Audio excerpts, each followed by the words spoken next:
How's it going, guys? I'm finally in a much better recording studio than I usually am.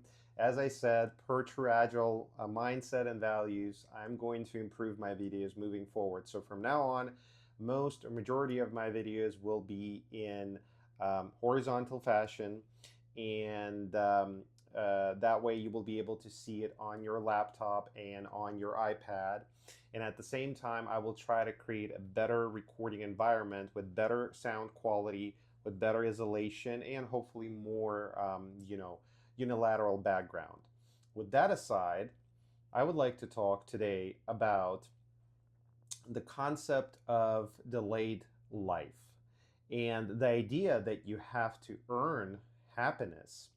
Um, that you in general are not entitled to it, and that you have to do something in order to achieve a state of equilibrium, a state of joy, a state of trance, if you will. That you have to grind continuously, that you should deprive yourself from simple human pleasures and moments of gratitude and simple reflection and mindful procrastination.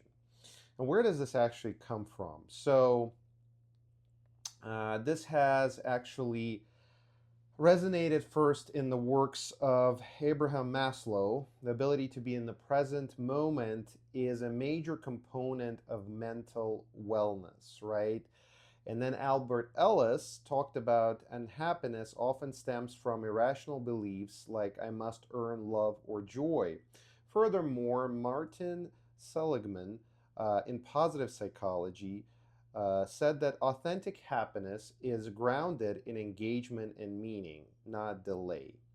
So with all this great stuff of the past that obviously, I love to indulge myself into, what does that translate in simple human language to you guys? And as I promised in the beginning, when I launched my channel, that I would make psychology, philosophy, human design, neuroscience, esoterics, tarology, astrology, and classical literature, apart from other things, including the agile methodologies, be simple to you guys so that you can comprehend it. We have a feeling from our past childhood programs that we need to earn a right to be happy. We need to do a lot from our angle in terms of our life journey, whether it's education, whether it's work, whether it's relationship, whether it's friendship, to earn, the ultimate result. I've heard a lot of different fun things over the years where, let's see how it goes, and we need to break bread more often, we need to meet more often, we have to see how things will go. So it essentially implies that people are testing you, and it kind of feels weird because why are you trying to earn someone's right? And furthermore, it actually does translate in us treating ourselves the same way. So if you're a grinding, hustling entrepreneur like I am, you can find yourself in a situation where you deprive yourself from simple, necessary steps in order to just, zone out and enjoy life in between, if you will. What do I mean by that?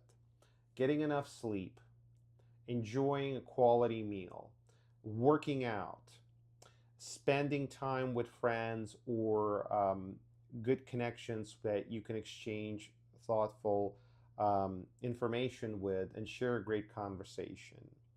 Reading a book, listening to some audio content like music, for example, or even watching a movie for that matter. All of these things are critical and important because as a human, you need your downtime. And furthermore, you need time in order to find true happiness and purpose within.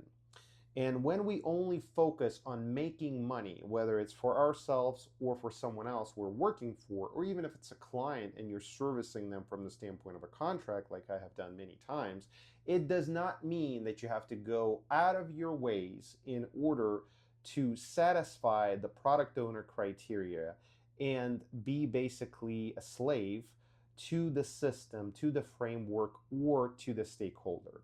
Remember, that's what the true agile mindset is all about. It's not about making others happy. You can't do that. It's about making yourself happy. If you can make yourself happy, others around you will be inspired by that and they will make themselves happy, which will make you happier ultimately. Now, this doesn't just come from Agile. This comes from classical psychology of Freud and philosophers of the time like Nietzsche. But the bottom line is you have to focus on your inner well-being.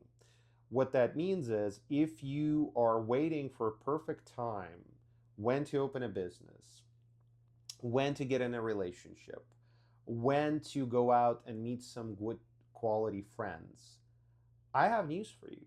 There is no such perfect time. There really isn't. That time will never come if you don't make time for that time.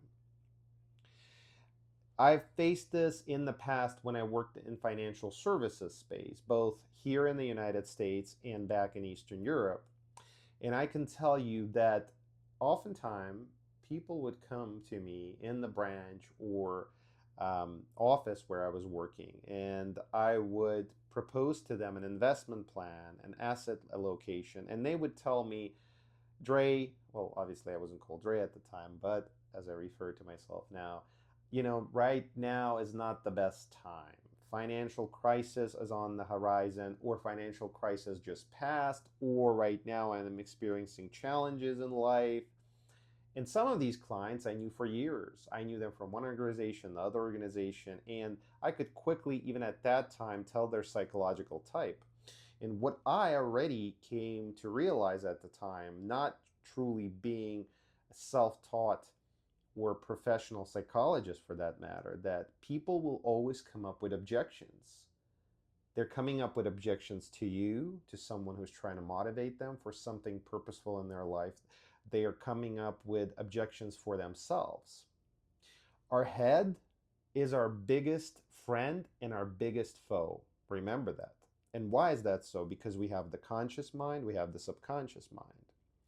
Finding the parity, finding the balance in between these two is critical for our life success.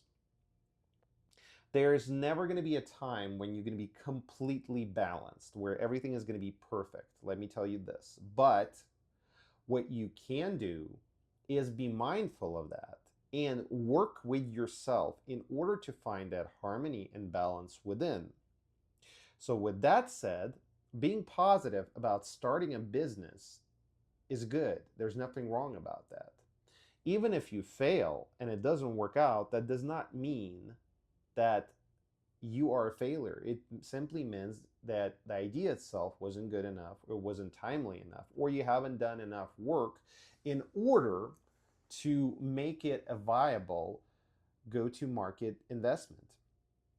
So with that said, do your homework, do your research, be decisive, and start your business if that's what you want to do. If you want to find a loved one, go out on a date.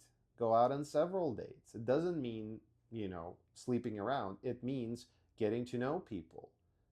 Talk to, potential partners on, social media or dating apps. Talk to them in real life and places that would be appropriate where you usually go to.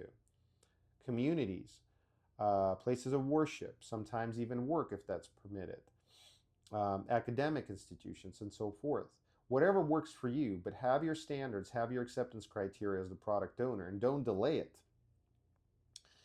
It's very important to understand that concept of delayed life can lead to significant anxiety and ultimately depression, and most importantly, not realized potential that the universe had implemented in you from birth. So if you're coming up with justification for yourself how not to go and achieve what your whole body, mind, and soul wants, good luck to you. But don't be a victim and ask others to feel bad for you. We're not going to feel bad for you. Those of us that are true agilists, that know how complex the journey is, we're going to encourage you to persevere. Because if we feel bad for you, you're going to stay in the same exact place where you were before we started inspiring you. Hope this video was helpful, guys. If you liked it, please subscribe to my channel, put your comments down below, share, and most importantly, look at other videos as well that could be very helpful in your personal transformation journey.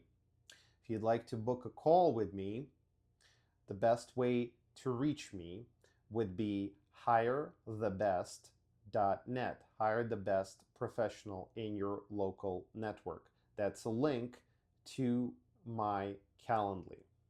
And I would love to speak to you. You can book a 15-minute conversation to go over your needs, and if I can understand that I can help you from an executive coaching, life coaching, or agile coaching perspective, if you're an organization or a small business that is trying to grow but facing challenges in the current present dynamic environment with AI and technology in place, I would be more than happy to assist you on your true agile transformation journey. Thanks for watching again, guys, and have a blessed rest of your day. Take care. Bye-bye.